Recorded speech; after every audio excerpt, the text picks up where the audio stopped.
ஒரு நாள் எறும்பும் பறவையும் தங்களுக்குள்ள ஒரு பந்தயம் வச்சுக்குது.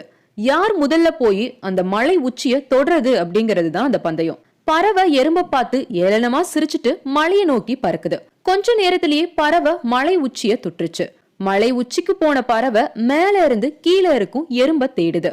அப்போ எறும்பு மலையடிவாரத்துல இருந்து பாதி தூரத்தை கூட தொடல. எறும்ப பார்த்து பறவை சொல்லுது, எனக்கு முதல்லயே தெரியும் வெற்றி எனக்கு தான். பறவை கிட்ட ஒரு சின்ன எறும்பு போட்டி போடலாமா? எறும்ப பார்த்து கேலி செய்யுது பறவை. கொஞ்ச நாட்கள் கழிச்சு எறும்போட விடாமுயற்சியால ஒரு நாள் எறும்பு அந்த மலையோட உச்சிக்கு போய் அடையுது.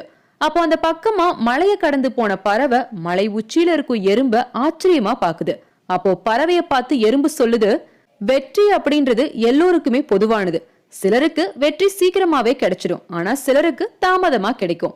விடாமுயற்சியும் தன்னம்பிக்கையும் இருந்தாலே போதும், வெற்றி ஒரு நாள் எல்லோருக்குமே நிச்சயம்னு சொல்லிச்சான். எறும்பு சொல்றதும் சரிதானே?